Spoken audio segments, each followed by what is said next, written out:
Hi అండి, welcome to యశిరస్ cuisine. ఈరోజు మహాశివరాత్రి మహాదేవునికి నివేదించే నైవేద్యంలో ఈ నైవేద్యాన్ని చాలా సింపుల్గా మనం ప్రిపేర్ చేసుకోవచ్చండి. పొద్దున్నే మనం చాలా ఈజీగా ప్రిపేర్ చేసుకోవచ్చు, అలాగే చాలా సింపుల్గా కూడా ఉంటుందండి. దీన్ని నేను చెప్పిన విధంగా ఒకసారి మీరు కూడా ట్రై చేయండి. ప్రిపేర్ చేయడం కూడా చాలా సింపుల్ అండి. దీన్ని ఎలా ప్రిపేర్ చేసుకోవాలో ఇప్పుడు మీకు చేసి చూపిస్తాను. దీనికోసం ముందుగా స్టవ్ వెలిగించి ఒక ప్యాన్ పెట్టుకొని దానిలో ఒక 2 టేబుల్ స్పూన్ నెయ్యిని వేసుకోండి. నెయ్యి అంతా కరిగిన తర్వాత దీనిలో ఒక 1 టేబుల్ స్పూన్ జీడిపప్పుని వేసుకోవాలండి. జీడిపప్పుని కాస్త దోరగా వేయించుకోవాలి. ఫ్లేమ్ని హై ఫ్లేమ్లో పెట్టుకొని దోరగా వేయించుకోవాలండి. ఇలా కాస్త రంగు మారిన తర్వాత ఒక 1 టేబుల్ స్పూన్ కిస్మిస్ని వేసుకోవాలండి. కిస్మిస్ని కూడా కాస్త దోరగా వేయించుకోవాలి.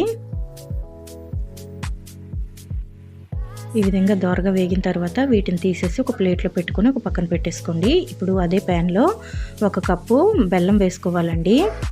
1 కప్పు బెల్లానికి 1 కప్పు వాటర్ని వేసుకోవాలండి.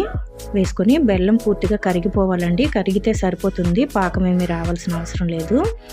ఇలా కలుపుకుంటూ బెల్లం కరిగించుకోవాలండి.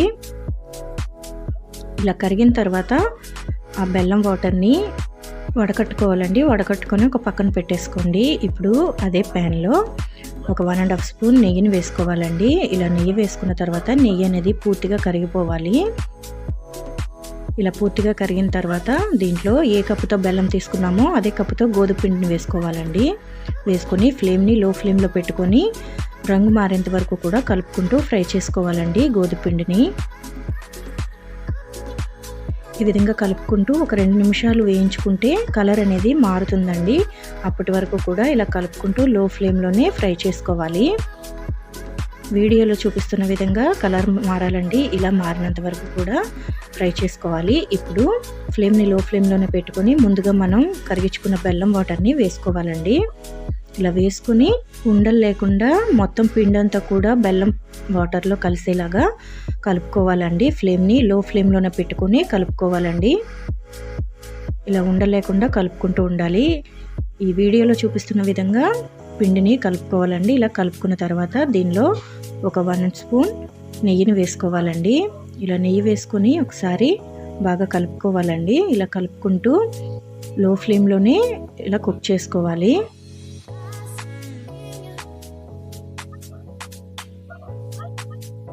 ఇలా ఒక 2 నిమిషాలు కుక్ చేసుకున్న తర్వాత చిటికెడంతా పచ్చికర్పూరం వేసుకోవాలండి. నైవేద్యం కాబట్టి పచ్చికర్పూరం వేసుకుంటున్నాం అండి. ఇలా వేసుకొని ఒకసారి బాగా కలిసేలాగా కలుపుకోవాలండి. ఫ్లేమ్ని లో ఫ్లేమ్లోనే పెట్టుకొని ఇలా కుక్ చేసుకోవాలి. ఇలా కలుపుకుంటూ మళ్ళీ 1 టేబుల్ స్పూన్ నెయ్యిని వేసుకోవాలండి. ఇలా నెయ్యి వేసుకున్న తర్వాత కలిసేలాగా అలా కలుపుతూ కుక్ చేసుకోవాలి. ఫ్లేమ్ని లో ఫ్లేమ్లో పెట్టుకొని ఆ పచ్చివాసన పోయి కమ్మగా నేతి వాసన అనేది వస్తుందండి. అప్పటి వరకు కూడా ఇలా కలుపుకుంటూ కుక్ చేసుకోవాలి. ఫ్లేమ్ని మాత్రం లో ఫ్లేమ్లోనే పెట్టుకోవాలండి. ఇప్పుడు ముందుగా వేయించి పెట్టుకున్న డ్రై ఫ్రూట్స్ని వేసుకోవాలి. వేసుకొని కలుపుకోవాలండి.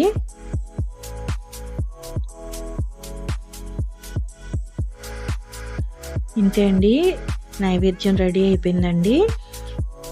ఈ శివరాత్రికి ఈ ప్రసాదాన్ని చాలా ఈజీగా సింపుల్గా ప్రిపేర్ చేసుకోవచ్చండి. మీరు కూడా ఒకసారి ఈ విధంగా ట్రై చేయండి. పొద్దున్నే పూజ సమయంలో మనకి ఎలాంటి టెన్షన్ లేకుండా త్వరగా మనం ప్రసాదాన్ని తయారు చేసుకోవచ్చు. మీరు కూడా ఒకసారి తయారు చేసుకొని ఎలా వచ్చిందో కామెంట్ చేయండి. ఈ వీడియో మీకు నచ్చినట్టయితే వీడియోని మీ ఫ్రెండ్స్ అండ్ ఫ్యామిలీకి షేర్ చేయండి. అలాగే ఛానల్ ఎవరైనా కొత్తగా చూస్తున్నట్టయితే ఛానల్ని సబ్స్క్రైబ్ చేసుకోండి. వీడియోని లైక్ చేయండి, షేర్ చేయండి, అలాగే కామెంట్ చేయండి. Thank you for watching.